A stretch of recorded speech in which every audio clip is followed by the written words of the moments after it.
네, 자 그러면은 속죄제 제사장들의 그 범과로 인한 죄를 입힌 경우의 그 속죄에 대해서 마무리 오늘 집회의 마무리라는 시간이 바랍니다.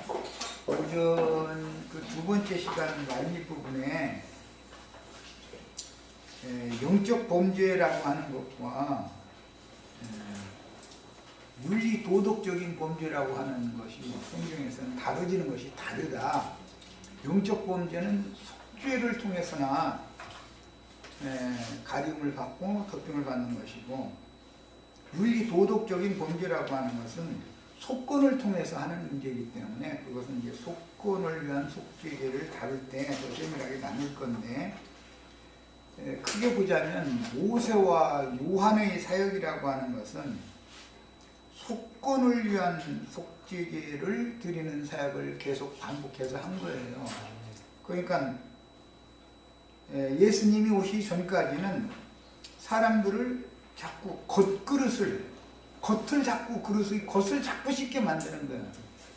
그리고 겉은 쉽게 또 더럽혀지는 것이고, 세속에 자꾸 이렇게 접촉을 하니까 이제 모세가 외친 그 회개 얘기와 요한이 외친 회개 얘기는 전부 속건을 위한 회개를 자꾸 외쳤던 것이죠. 그 행위를 바꿔라. 그 행위가 악하다. 자꾸 그것을 강조를 했고, 전부 다 보면 하나님의 말씀을 속죄에 맞추는 것이 아니라 사람의 행위가 어떻다. 율법을 다 지키지 않았기 때문에 율법을 가르치면서 의문에 속한 육체에 상반된 계명의 율법으로 전부 해석해서 가르친 거예요. 영에 상반된 말씀이라는 것에 대한 이해가 없었던 거죠. 그러니까 예수님의 세례는 사람의 영의 중심 기능인 양심을 씻는 얘기부터 시작을 하는 거기 때문에 개념이 다르다. 그것을 이해를 하셔야 돼요. 속죄라고 하는 것은 단 한 번 하는 거, 일생에서 반복하는 게 아니에요. 속죄가 된 사람이나 속건을 해야 되는 건데, 구약시대에는 속죄를 하지 않은 사람한테 자꾸 속건을 자꾸 시키다 보니까 세상 사람들에게 양심껏 살아라 라고 가르치는 말을 계속 한 거다, 그런 말이에요. 그런데 사람이 양심껏 살아봐봤자 양심이 이미 죽었고 더럽혀진 양심인데, 양심껏 살아봐야 죽은 행실밖에 더 나왔냐. 지금 이건 신약성경에서 증거라는 거예요.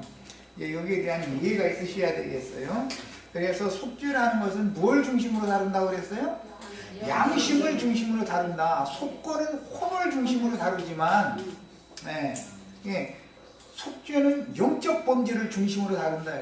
속건이라는 건 몸으로 행한 범과들을 중점으로 다뤄요. 그런데 그 원인이 마음에 있기 때문에 속건은 혼을 중점으로 다루지만 속죄는 영을 중점으로 다룬다. 이것을 이제 잘 구분을 하셔야 돼요. 자, 4페이지의 히브리서 9장 13절 14절 읽어나갑니다. 아까 9장 8절 9절은 읽었으니까, 황소와 염소의 피와 암송아지의 죄를 부정한 자에게 구려 그 육체를 거룩히 구별하고 정결하게 하거든, 하물며 영원하신 성령을 통하여. 그러니까 구약시대의 죄는, 그 속죄는 육체를 거룩히 구별하고 정결하게 하는 일을 했죠. 이미 서원의 말씀을 드리는 거 이해하시겠죠? 신약시대의 완전한 제사와 구분을 지금 시켜주느라고 하는 말이에요. 이게 세례 요한이 와서 맨 먼저 복음을 전할 때 회개하라는 것부터 시작하잖아요. 그러나 요한의 회개의 복음을 듣고 세례를 받은 사람들 보고 예수님은 회개하라를 또 하지요. 그러니까 요한이 회개하라고 하는 말과 예수님이 회개하라고 하는 말은 차이가 있는 거다, 그 말이야. 예수님이 회개하라는 말은 너 양심이 깨끗해지지가 않고 양심상 너희는 죽은 자다. 나는 너의 양심을 다시 살리러 왔다, 그 얘기를 하는 거고, 세례 요한은 양심을 다루는 게 아니라 너희가 율법을 범했다. 너희 몸으로 행한 행실들이 전부 하나님이 싫다는 짓만 한 거 아니냐. 그걸 얘기하라. 그걸 외쳤단 말이야. 그러니까 요한의 세례를 먼저 받았을지라도 예수님의 세례를 또 받아야 되는 문제가 있는 거다 그런 말이야. 요한의 세례로 해서 성경이 이루어지는 게 아니에요. 겉그릇을 아무리 씻어도 그것은 양심상도 꺼리낌이 없어? 또 양심 속인 일 해먹고 살았잖아. 그렇게 하는 것이 요한의 세례잖아요. 그러면 양심을 어떻게 깨끗게 하느냐라는 길을 열어주지 않은 상태다 이거예요. 첫 장막이 아직 세워져 있는 상태였으니까 둘째 성막에 들어가는 길이 아직 나타나지 않았단 말이야. 이해하셨죠? 그래서 황소와 염소의 피와 송아지의 죄를 뿌려서, 이 말은 속죄제를 염두에 두고 하는 말이에요. 구약의 속죄제를. 그 육체를 거룩하게 구별하고 정결하게 하거든. 이것은 구약제사죠. 네. 5세로부터 시작해서 요한까지 이 얘기를 한 거예요. 하물며 이제 예수님의 제사를 지금부터 말하고자 하는 거예요. 영원하신 성령을 통하여 자기 자신을 좀없이 하나님께 드린, 흠도 없고 점도 없는 자기 자신을, 이렇게 번역해야 킹제임스 번역이 더 맞죠. 이건 이제 개혁 번역이 좀 이상하게 번역을 했는데, 그리스도의 피가, 예수의 피와 그리스도의 피는 구분이 되는 거예요. 어찌 죽은 행위로부터 너의 양심을 깨끗하게 하여. 그러니까 구약시대에 황소와 염소와 암송아지의 피와 죄를 뿌려서 육체를 거룩히 구별하고 정결하게 한 것은 죽은 행위로부터 양심을 깨끗하게 할 수 있는 건 아니었다 그 말이요. 그럼 구약시대에 계속 전화를 했는데, 구약시대에 계속 제사를 했는데, 제사를 하면서 여전히 그이들의 행위가 죽은 행위였다라는 말은 히브리서의 용어로는 첫 언약 때 범한 범죄다 그래가지고 율법 제사의 율법 행위들을 말한다 그런 말이에요. 율법 제사는 죽은 행실들을 하는 것이죠. 죽은 자들이 제사를 하나님한테 하는 거예요. 그 말은 무슨 뜻이요? 하나님이 받으실 수 없는 죽은 자들이 드리는 제사를 하나님이 받아요, 안 받아요? 그럼 누구의 제사예요 이게? 가인의 제사다 그 말이요. 네. 누가 지금 가인이라고 대답하셨어요? 가인의 제사라는 건 첫언약 때 범한 죄를 사하기 위해서 율법적으로 제사를 드리는 행위는 전부 죽은 행실들이다 그요. 그건 산 자들이 살려주는 제사가 아니고 죽은 자들이 모여서 죽은 행실을 하는 거예요. 그래서 그런 죽은 행위로부터 두 번째 예수님의 회개, 예수님의 세례를 또 받아야 되는데, 예수님의 회개를 외치는 예수님의 세례라는 것은 중점이 어디냐면 양심을, 죽은 양심을 깨끗하게 해서 살아계신 하나님을 섬길 수 있게 하는 거예요. 죽은 자들은 죽은 신만 섬기죠. 다 죽은 자들이 율법 행위, 죽은 행실을 하는 것은 지금 예배당에 또 예배당 또 친다고 또 끌어갔는데, 예배당에 가서 안식일교인들은 토요일날, 기독교인들은 일요일날 가서 거룩거룩 찾아가면서 예배하는 게 지금 산자들의 하나님께 산양심으로 드리는 참다운 하나님 받으시는 예배를 드리는 거예요. 죽은 자들의 행위를 하는 거예요. 이 말이요. 이해하셨어요? 이것이 구분이 지금 안 된단 말이야. 히브리서라는 것은 모세 오경의 모든 제사법을 신학적인 말씀으로, 영적인 말씀으로 지금 설명하는 말이기 때문에 개념을 잘 아셔야 돼. 예수님이 드린 제사는 우리의 양심을 깨끗하게 해가지고 살아계신 하나님을 섬기게 하려는 거예요. 유대인들이 제사를 하라고 가르친 것은 모세가 그걸 가르쳐가지고 세례 요한까지 대대로 율법 제사장들이 그걸 가르쳐서 그걸 했죠.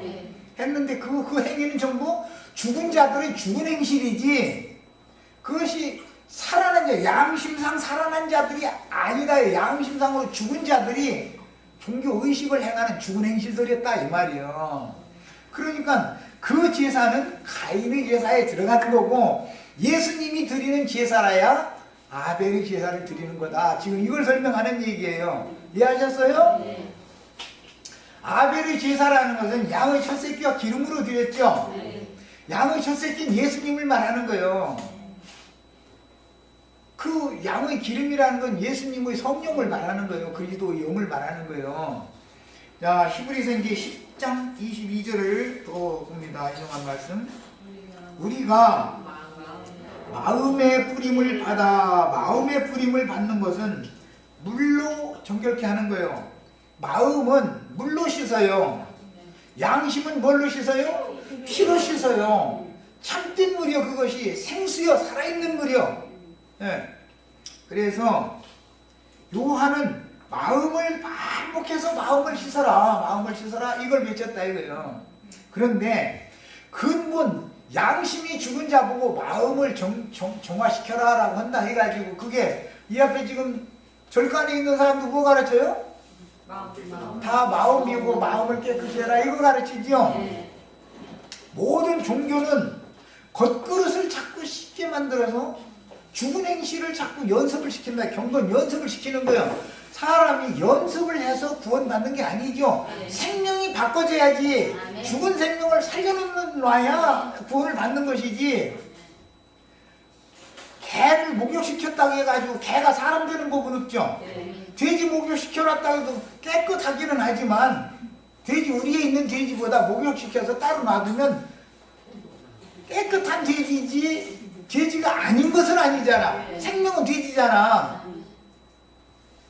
예수님은 생명을 주러 오신 것이다. 이게 생명을 바꾸러 온 거다 이거예요. 너희는 신의 생명으로 바꿔줘야지, 위로부터 온 생명으로, 하나님의 생명으로 바꿔줘야지, 거듭나야지.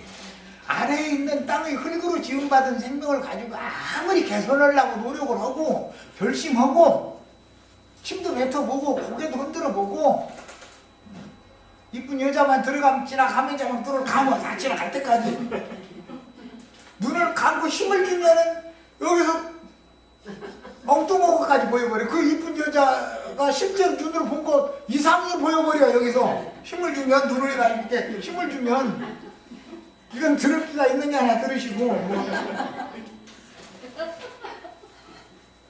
그러니까 소용없는 짓이죠. 육체의 연습이라는 건 결국은 사실은 회개를 위해서 그리스도를 영접할 수밖에 없도록, 은혜를 구할 수밖에 없도록 만드는 역할을 한다 그 말이지. 그렇게 돼야 육신이 눈으로 차라리 보는 게 낫지. 눈을 감고 막 힘줬더니 막 내 앞으로 지나간 그 아줌마가 이상한 모습으로 막 여기서 막 왔다리 갔다리 이제 자, 우리 서영재는 점잖해가지고 절대 안 그럴 거야. 절대. 아예 고개가 돌아가 버려? 차라리 그게 좀 지켜. 눈 감고 힘주지 마. 눈 감고 힘주면은 예수님이 안 와.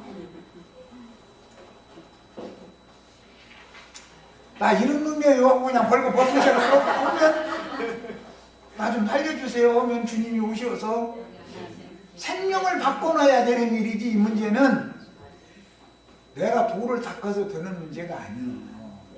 율법 종교로 구원받는 육체가 있으면 예수님이 오셔서 죽을 필요가 있어요? 없어요? 없어요. 그냥 다 너희 율법 잘 지켜서 양심, 이방인들 보고 너 양심 지켜서 구원받아 잃어버리면 되는 일이지. 그렇죠? 이 원리를 잘 아셔야 되겠어요. 이 복음이라는 것이 너무 사실은 간단한 것 같지만 사람들이 이해를 너무 못하고 있는 거예요 지금.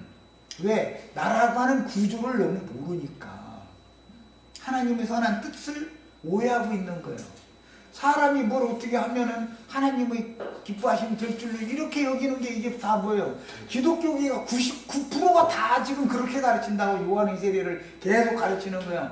요한의 세례를 받은 사람은 예수 그리스도 이름으로 세례를 다시 받아야 되는 거예요. 다시 받아야 돼요.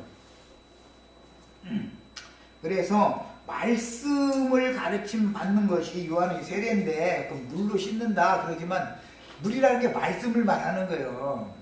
그러나 진짜 말씀의 엑기스는 피로 씻는 거예요. 생명의 말씀이어야 된단 말이에요. 네.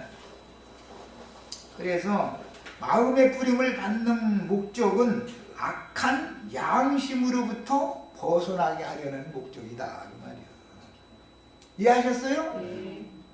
오세이 세례부터 시작해서 요한의 세례까지는 실제로는 그 내면 깊은 뜻은 양심으로부터, 악한 양심으로부터 벗어나서 선한 양심으로 하늘에 계신 하나님을 향하여 찾아가게 하려는 데 목적이 있는 것이다 이런 말이에요. 그런데 율법은 자꾸 사람 보고 그렇게 선한 양심이 돼가지고 하나님 찾아가라 라는 걸 강조하지만 너희는 죽었다 깨나도 나를 못 찾아온다. 나 있는 곳에 너희 스스로를 못 온다. 그러니까 내가 가서 너희를 구원해가지고 하나님 영광파에 내가 데려다 주마. 이게 복음이란 말이에요 지금. 그리고 나서 이제 몸은 정결한 물로 씻었다 그랬는데 사실은 몸을 씻는 것은 온 몸을 씻는 것은 목욕이죠. 목욕을 한 사람은 수족만 씻으면 되죠. 자, 예수님은 목욕을 시키러 온 거예요. 전신을 번정케 하러 온 거예요. 전신이라는 말은 양심부터 깨끗게 되고 그 다음에 마음의 생각, 감정, 의지 전인격적으로 온전케 되고 몸의 행실도 건전하게 되고 자, 이런 구원을 하러 예수님 오신 거예요. 그런데 구약시대에는 전부 양심을 살리는 문제는 관심이 없고 너희 몸으로 그런 짓을 하는 건 너희 마음의 생각이 부패해서 그런 거 아니야. 마음 바꿔 자꾸 그걸 강조했다 그 말이야. 마음을 바꾼데 3일감은 인내심이 많고 굉장한 사람이야. 3일감은 꼭 유대 종교를 믿어야만 결심하는 건 아니죠. 이방인들도 양심의 참소를 받으면 내가 다시는 그러지 않으리라 라고 예수 안 믿는 사람도 다 그거 우리 믿기 전에 다 그거 해봤죠. 그런데 그게 3일 가드냐고. 어떤 사람은 인내심이 많은 걸 시험하느라 3일 동안은 그래도 가는지 모르지만 나는 결심하면 즉시로 와버려. 그 신기하더만. 결심하면 이쁜 여자가 더 많이 들어가. 이상하게. 그 이제 눈을 감으면 자꾸 이제 막 안고야 되니까 막 힘을 좀 안보려고. 아니 그러고 엉뚱한 것이 왔다 갔다 하잖아. 아니 나 사람 죽어야 되는 거고. 이제 우리 자매한테 이제 혼나게 생겼는데. 그런데 이렇게 아는 사람은 은혜가 필요 없는 사람이다 이거예요. 왜 예수님 왜 필요해? 자기 결심하면은 눈 다 감았더니 여자 안 보이더만 그러면 그럼 할렐루야지. 그런데 그게 위선이라는 거예요. 네 양심을 속이고 있지 않냐 그 말이요. 육체의 율법 행위로 하나님의 영광에 나가려고 노력하는 사람들 보고 너희가 지금 인간을 속일 수는 있지만 외모를 거룩한 모양을 쥐어가지고 인간들끼리는 서로 속이고 속고 그럴 수 있지만 나는 못 속여 그 말이요. 나는 너희 속을 다 들여다보고 있어 이 말이요. 이해하셨죠 이제? 속죄란 이런 뜻이다 그런 말이에요. 그래서 이게 중요한 것은 이것을 적용을 할 때 믿음의 충만한 확신 속에서 진실한 마음으로 다가가자 한 거 보니까 구약시대에 마음 바꿔 온 건 진실한 마음이 아니죠. 양심이 살리심을 받은 사람이라 마음이 진실해지는 것이지 양심이 죽은 사람은 마음 바꿔 마음 비운다 소리 전에 우리 좀 안 할 소리인데 전통 다음에 한 대통령 된 사람이 있어요.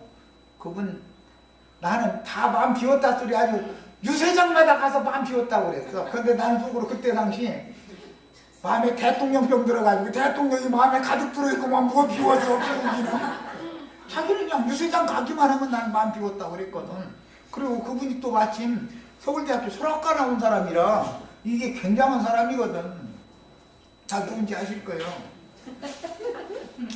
그냥 난 마음 비웠대. 그런데 내가 들어보니까는 그 속에 대통령이 들어앉아가지고 대통령 입어서 아주 아군도 적군도 없어. 전부 다 물리치고 지가 대통령 해야만 직성이 풀릴 사람이야. 그러더니 IMF 불러오더만. 그러니까 다 그게 다 뭐냐. 철학도 종교도 사람을 구원하는 게 아니다. 네, 증거를 이렇게 대해서 좀 죄송하긴 하지만 그분한테는 죄송하지만 이것이 우리의 현주소다 이거예요. 인간들의 현주소는 이거예요. 하나님은 그걸 더 더럽게 여기시고 위선을 더 가증하게 여기시고 진솔해져야 돼야 되는데 사람이 진솔해지기가 쉽지가 않더라는 거예요. 자, 이제 설명 내용으로 들어갑니다. 속죄제는 1년에 단 한 번 대제사장이 희생의 피로 금제단에 속죄하고 출애굽기 30장 10절에 보면 1년에 한 번 의무적으로 분향단을 속죄를 해야 된다. 의무적이요. 분향단에 속죄를 해야 속죄소에 가서 속죄소를 또 정결케 할 수가 있어요. 1년에 한 번이요, 딱 그게. 그걸 정해놓고 평상시에는 속죄소에 들어가지 않고 들어가는 문 입구까지만 가서 피를 뿌리고 분향단을 속죄를 하고 나오는 거예요. 그게 평상시의 속죄제사단 말이에요. 대속죄절날 드리는 속죄제사와 다른 점은 이거예요. 예수님이 오셔서나 1년 1차에 드리는 속죄제사를 완성할 수 있는 거지, 그 전에는 성소까지만 들어간다. 즉 마음만 씻어라, 마음에다 피 뿌리는 것만 계속 하고 오는 거예요. 다시 기도도 그 혼적 기도를 계속 하는 거예요. 혼적 기도를. 영의 기도를 할 줄 알아야 된단 말이에요. 영의 기도를, 영적 기도를. 그 다음에 둘째 휘장 지나서 지성소에 들어가 속죄소와 그 앞에 뿌리는 큰 속죄제사와, 이건 이제 레위기 16장에 나오는 말이에요. 그건 예수님이나 드릴 수 있는 거예요. 그 제사는 금제단의 네 뿔과 둘째 휘장에 피를 뿌리는 일반적인 속죄제사가 있는데, 레위기 4장에서는 지금 일반적인 속죄제사를 다루고 있는 것이지 대속죄절일날 단 한 번 드리는 속죄제사를 다루는 내용과는 다르다 그 말이에요. 지금 쭉 설명했으니까 이해하셨죠 이제? 네. 하나님을 섬기는 문제로 범한 죄악을 속하기 위하여 제사장의 범죄로 인하여 속죄를 한다라는 말은 하나님과 상관없는 사람들을 속죄하는 얘기가 아니죠. 하나님을 섬기는 제사장들을 속죄하는 문제를 지금 말하는 거예요. 그러니까 가인의 범죄를 속죄하는 문제라 이 말이에요. 마음만 자꾸 씻어라, 사람을 개선시키려고 종교 율법 행위로 죽은 행실을 계속 강요하는 이런 제사, 즉 첫 언약 때 범한 범죄 행위를 속하는 그런 제사를 지금 레위기 4장이 말하고 있다 이런 말이에요. 이해 충분히 하셨어요? 그래서 하나님을 섬기는 문제로 제사장이 범한 죄악을 속하기 위하여 대가를 지불하고, 사서 대가를 지불하는 것은 소가 희생제물로 드려지는 것이죠.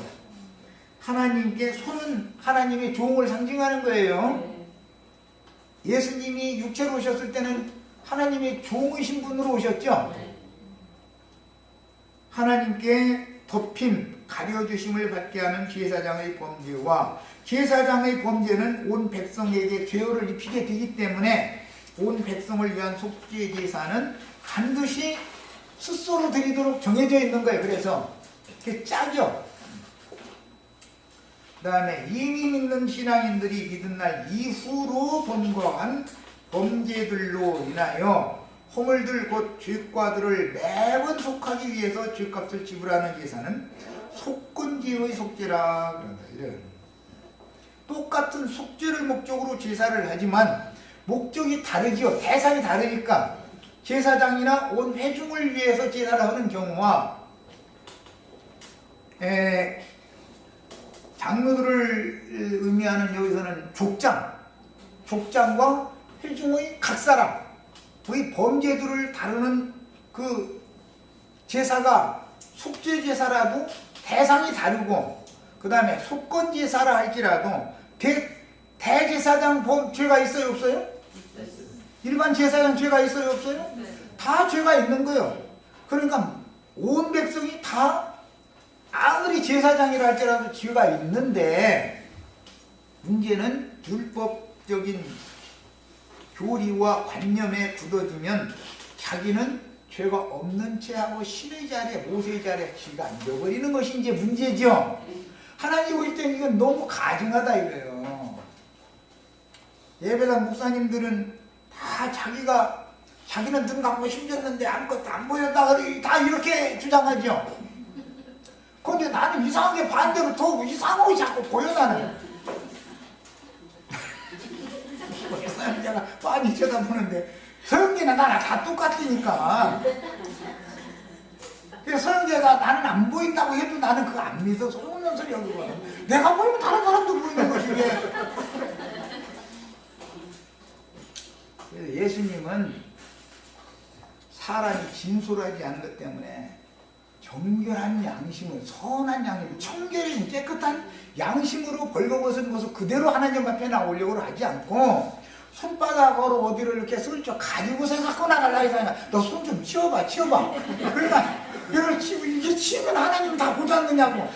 네가 손으로 가려면 나는 다 보고 내가 그거 지어놨는데 네가 가린다고 내가 안 보겠냐 지금 그 말이야. 사람들은 안 보일지 모르지만 육신으로는 나는 다 보인다 지금 그 말이요. 아무래도 형제들한테 적용을 해야 좀 덜 수치스러우니까. 근데 자매님들도 다 가리잖아. 그런데 소용없다 이거예요. 그게 소용없는 거야 하나님 앞에는. 인간의 이게 현지수다 이거예요. 왜 사람을 이렇게 좀 연약하게 만들어 놓고 나서 왜 또 백은 구걸라고 지어놓고 마귀는 왜 지어놨고. 아니 그거까지는 좋다고 그래. 그럼 아니 먹지 말라는 나무를 왜 동산중앙에다가 만들어 놨고. 왜? 그거 하지 말아버리지. 그러면 사람들 범죄 않고 줄 거 아니야. 하나님 일도 복잡할 것도 없고. 하나님이 사람의 생각에 미치지 못해도 그렇게 어리석은 짓을 하는 분이겠냐 이 말이요.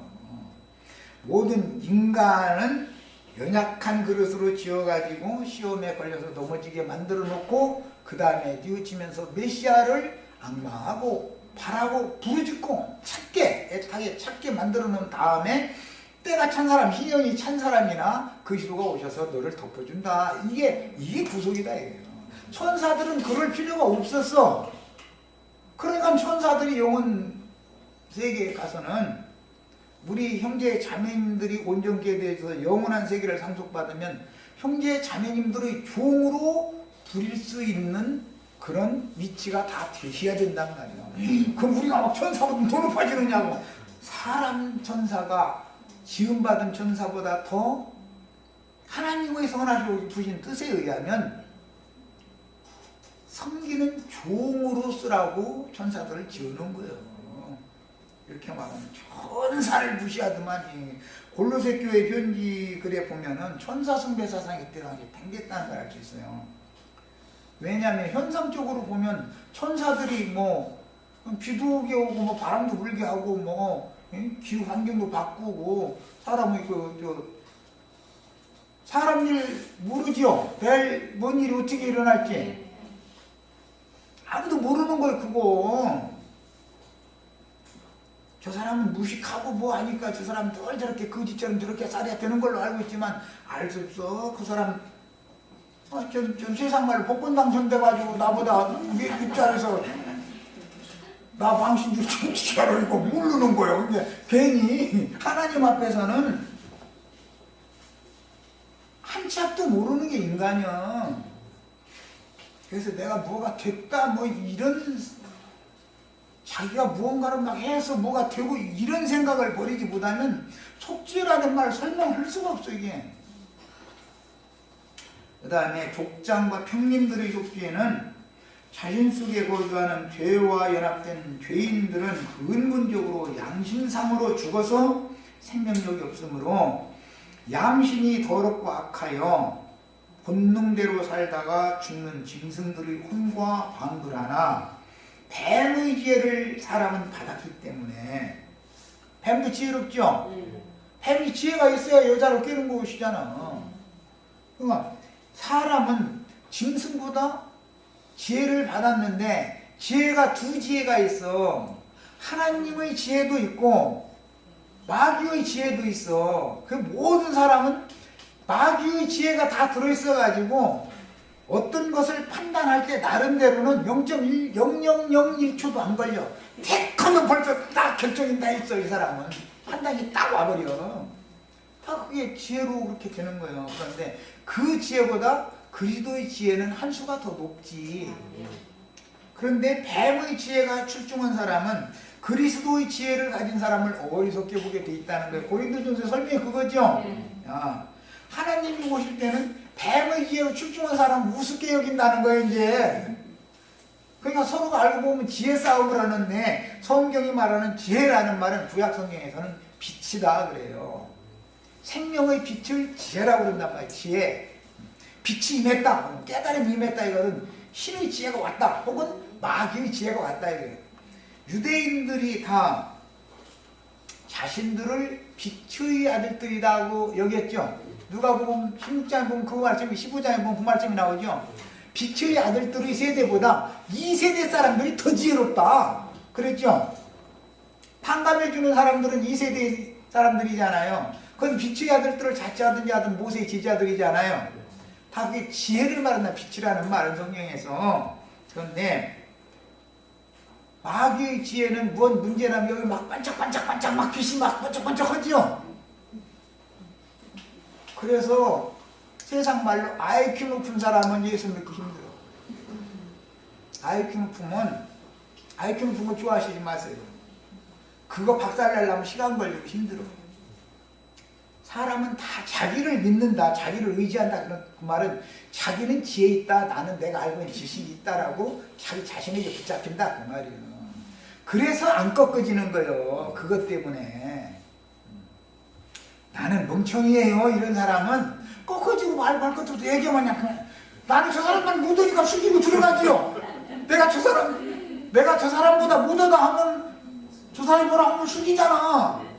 그런데 겉으로는 숙이는 자 해도 속으로는 지가 있게 뭐라고 얘기했으면 네가 나를 못 당한다라는 거에 속에 있으면 안 꺾어져. 이렇게 안 꺾어지는 거예요. 그래서 속죄라는 것이 쉬운 게 아니에요. 여러 가지의 장애 요인들이 이만큼 많은 거예요. 예수 믿는다, 예수 믿고 축복받는다 말을 너무 쉽게 하는데 교리상으로는 맞아요. 예수 믿으면 축복받는 건 맞아요. 교리상으로는. 그러나 그 내면에 들어가서 그 의미를 살펴보면은 기독교인들이 말하는 그런 의미가 아니다 이거는. 신의 지혜를 다시 받아서 신령이 새로 지음을 받아야 된다. 그것이 그러려면 뱀의 지혜가 아무것도 아닌 것이 되어져 가지고 그리스도의 지혜에 의해서 짓밟혀야 된다 이런 말이에요. 이게 박살나지 않으면 절대로 속죄가 안 되는 거예요. 회개가 안 되는 거예요. 그냥 부흥강 사망 오면 회개하시오 그러면 막 무슨 회개였어요? 저 예배당 다니면서 초등학생 옆에 아이가 나는 그거 회개 여러 번 해봤어. 어떻게 연필 쓰다가 어떻게 뚜루루뚜루 날개 쪽으로 뚝 떨어지면 몰래 그 시간에 이게 가만히 있을 거예요. 제가 저기 화장실 같은 거 한 슬쩍 집어서 금방 쓰나? 한 달이나 두 달이나 해서 난 그거 갖다 쓰면 몰라. 옆에 나도 다 그런 지혜가 있었어. 그거 해결을 했어. 근데 1년 후에 또 부흥이 한다 해서 또 갔더니 부흥강사가 또 해결되겠나? 그러니까 또 또 그때 그랬던 게 사해주시라고 그때 내가 막 양심상에 충격받는 내 거짓말을 나도 모르게 했는데 막 그걸 막 누가 지적하는 사람이 있는데 그걸 사실이 그렇다고 발표하자니 그렇고 얼굴만 뜨겁고 막 등줄기에서 땀만 흘리고 이렇게 하면 잊혀지지를 않아. 이제 제가 남아가지고 그러면 막 그걸 또 해결을 해. 그럼 1년 후에 또 그래 부흥강을 하고. 그걸 반복하는 게 뭐냐? 초등학 때 보면 죄를 사면받기 위해서 계속해서 죽은 행실을 했다는 거야. 회개를 안 했다는 게 아니라 그게 다 죽은 행실이다. 이거 겉그릇을 자꾸 쉽게 만든 건데 그거는 해도 끝이 없는 일이라 이거예요. 근본적으로 죽은 양심이 살아나서 양심이 청결케 되어진 사람이 한 번 딱 회개하고 나면 그 선한 양심, 청결케 된 양심에 근거해서 내가 어떤 말, 생각, 행동에 대해서 회개를 해야 하나님이 받으시는 것이지 선한 양심, 살아난 양심에 근거하지 않은 부패한 마음에서 인간적으로 이제 양심의 가책을 받아가지고 하는 것은 다 소용없는 짓이다 이거예요. 양심의 가책 안 받아보고 산 사람은 예수 믿은 후에 나야 가책이 왔어요? 예수 믿기 전에도 가책이 있었어요? 믿기 전에도 다 양심의 가책이 있었죠. 현장에서 간음하다 잡힌 여자 정지하고 돌 던지러 온 사람들이 예수님 두 번째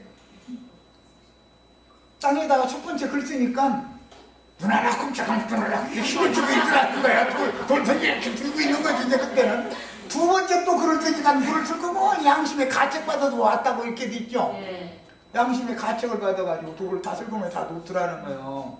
두 번째 땅바닥에 글 썼다는 게 뭐예요? 신비에다 쓰는 말씀이죠. 영적 말씀이다만 첫 번째 쓴 건 뭐 의문의 율법 말씀이다. 의문의 율법은 눈을 부릅뜨고 돌 이렇게 들게 만드는 거예요. 그거는 다 하게 돼 있어. 이거는 두 번째 땅바닥에다 또 글을 쓰면 그거를 깨달으면 다 놓게 돼 있어.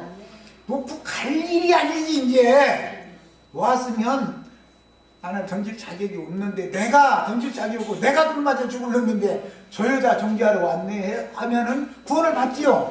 근데 다 떠나가 버리고 여자 하나만 남아버렸다는 거 아니요. 그게 구원받을 사람이 많다는 걸 죽다는 거예요. 그럼 누가 구원을 받았다는 거예요? 현장에서 간음하다 잡힌 사람이나 구원을 받지 뒤에 앉은 사람 구원 못 받았다는 말이잖아 지금. 세상 말로 대과 없이 오늘날까지 사는 사람은 속죄가 안 되는 거예요.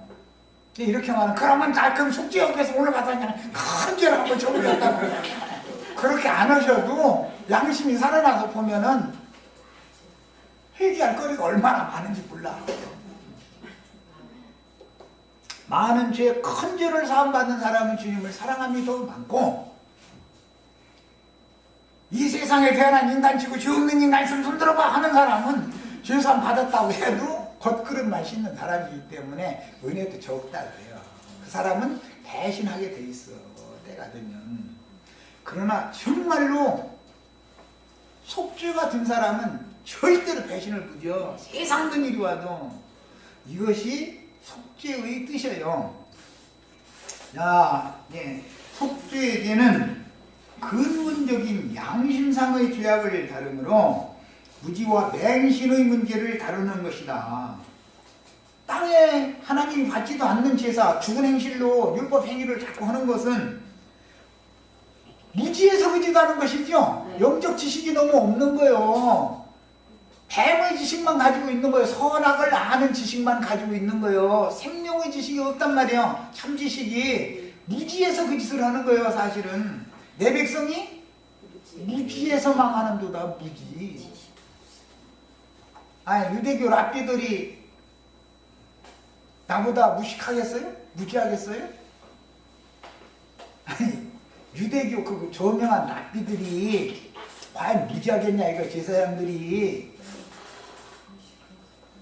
그들의 지식과 지혜를 세상 사람은 따라갈 수가 없어요. 그런데 하나님의 말씀에는 내 백성이 무지에서 망한다. 그 백성을 누가 그렇게 만들어 놨기에? 제사장들이 그렇게 해놨단 말이에요. 제사장들이. 알고 보면 이 무식하고 무지한 제사장들아 들으라 다 이런단 말이에요. 성경이라는 건. 오늘날 유명한 목사님들이 그 사람들이 무지해요? 그 사람들의 지식 우리 형제 자매님들은 10번 태어나도 그 사람들 한 번 태어나서 배운 지식 못 따라갑니다. 못 따라가요. 그들의 지식이 얼만데. 그런데 하나님이 볼 때는 무지해가지고 그 짓을 하는 거예요. 무지해서. 이것이 영적인 무지다.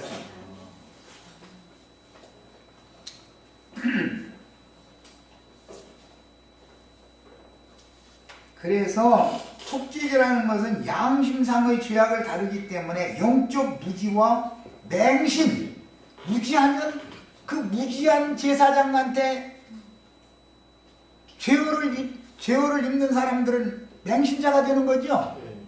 그거예요. 무지한 제사장과 무지한 제사장이 제사를 잘못해가면서 자기가 하나님을 위해서 열심히 낸다고 여러분들 다 하는 대로 다 허라는 대로 다 따라서 해라. 그게 율법 제사장들이 하는 짓이잖아. 가인의 길에 행하는 자들이 하는 짓이야. 무턱대고 따라가는 것이 맹신자들이다. 이거 다 개인 불러다가 한번 대화 또 해보고 뭐 해보세요. 가방줄 형제 자매님들 그분들 따라가는 겁니다. 여기는 뭐 대학 졸업한 분이 여기 한두 명밖에 없어가지고 뭐 그러니까 뭐 우리 할 말이 없지만 가방줄 절대 선배를 못 따라가요. 그런데 맹신자들이에요. 맹신자들. 그러니까 그야말로 무턱대고 믿는 거예요. 내가 하는 말로는 그렇게 막 그 무지해서 그렇게 무턱대고 믿는다 이렇게 하면 싫어할까 봐서 믿음이 너무 좋으시다. 그 믿음이 너무 지나치게 좋으신 분들이요. 왜? 더러운 양심에 따라서 영적 분별력이 없는 거예요. 그러다 보니까 맹신자가 되는 거예요. 그런 사람들만을 무지한 제사장이 좋아한다고. 꼬치꼬치 따져 쌓고 질문 자주 하면은 목사들 싫어합니다. 심지어 나중에 가면 평신도가 성경 많이 읽으면은 이단에 빠지니까 성경 너무 지나치게 바꿔 들지 마 이래버려. 성경은 저 혼자 읽고 지가 밥그릇 버는데 용도로 쓰는 것이 성경이 돼버려. 이 집까지 하는 거예요. 이런 근원적인 신앙 양심상의 문제를 다루는 것이 속죄의 문제다.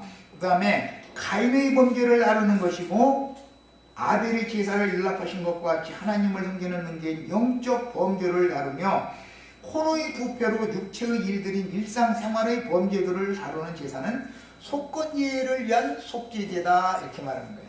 예, 속죄제와 속건을 위한 속죄라는 것은 다르다. 똑같은 속죄지만 그 다음에 속죄제사는 어린 양의 피를 힘입어 주 하나님을 마음에 두지 않고 마귀가 자아를 주장하는 대로 본능적인 생각과 감정과 의지대로 살면서 선악을 아는 일에는 하나님과 방불하여. 하여튼 이렇게 똑똑해요. 선악을 아는 일에는 하나님과 방불하여 남의 흠결들은 조금도 용납하지 못하면서 자신의 숨은 일들은 감추며 자기에 대해서는 넓고 자기에 대해서는 한우신을 펴줘버려. 남을 향해서는 좁은 속내를 진솔하게 자백하고 토설하는 것을 기초로 금령들을 범하고도 무감각하게 살아온 신앙생활의 죄악들을 용서받아야 한다라는 것을 다루는 것이다.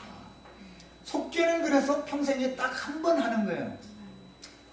신을 바꾸는 일이니까, 신앙을 바꾸는 일이니까, 개종하는 일이니까. 성경에서 죄, 하타라는 아까 이제 설명했어요. 라는 용어는 빗나가다, 벗어나다, 맞추지 못하다라는 뜻의 동사로서 하나님의 사람을 향하신 영원한 목적에서 벗어나 루시퍼가 최초에 이렇게 벗어난 자 했던 거 설명했어요. 마귀와 연합된 인간의 본성을 지배하는 마귀의 본성을 죄라고 그런다. 마귀의 본성이 죄인데 죄는 살아있는 인격이다 이거예요. 살아있는 거예요. 그런데 평상시에는 쥐죽은 듯이 고요하게 있어. 그러다가 하나님의 허락하심이 떨어져서 그를 가서 시험을 해봐라 하면 걔가 오면은 요동을 치게 돼 있어. 그러려면 누군가가 와서 내 귀에다 대고 듣기 싫은 소리를 한두 마디 하고 말해야 되는데 세 마디 네 마디 넘어가면 듣기 좋은 노래도 반복해서 들으면 듣기 싫은 거예요. 이렇게 시작하다가 그만 하라겠잖아. 그러다가 그만해! 이렇게 하다가 그 다음에 이렇게 되는 거야 이제. 마귀는 쓰러질 때까지 조금 시작만 해놓고 물러가는 게 아니에요. 얘는 욕을 쓰러뜨리는 거 욕게 보면 장애 나오죠. 완전히 항복할 때까지 쓰러질 때까지 해버려. 그러니까 마귀를 인간이 이길 수 있다 없다? 없다 이거예요. 마귀도 못 이기는데 하나님을 인간이 이기려고 덤비면 하나님이 인간한테 져주겠어요? 그것은 사람을 구원하려고 야곱한테 져주는 채 하신 것이지 실제로 하나님이 야곱한테 졌겠어요? 도저히 이대로 놔줘가는 안 되겠으니까 환도뼈 큰 힘줄을 쳐버렸다는 거 아니야. 하나님은 최후로 하는 방법이 있어. 그걸 쳐버리면은 거꾸러지게 돼 있어. 근데 밤이 새 때까지 붙들고 있는데 하나님도 못 당한 것들 하는 거잖아. 그게 야곱이야 나야 그게. 우리 저 김정아는 순해가지고 하나님 너 좀 제발 넘어가줘 그러면 예수님 하고 넘어갔을 것 같은 건데 나는 아니야. 하나님이 넘어뜨릴 때까지 해볼 때까지 입을 안 물고 막 덤벼. 그때까지 가봐야 알아. 나는 그렇게는 못했어.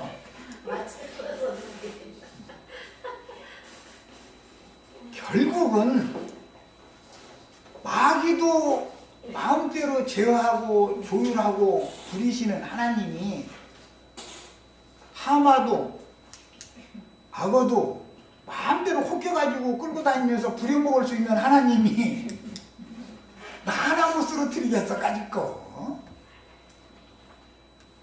이것을 이 말이 인정이 돼야 속죄라는 말이 이해가 된다. 그래서 자꾸 이게 구체적인 설명을 한 거예요.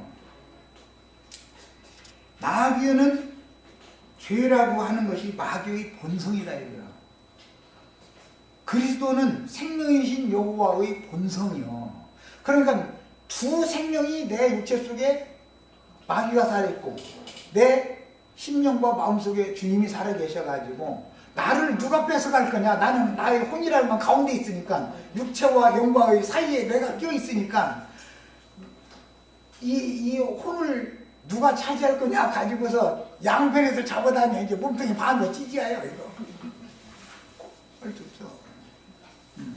그런데 결국은 주님의 은혜가 죄의 권세를 이겨서 은혜가 왕노릇을 할 수가 있는 것이 속죄다 이 말이에요.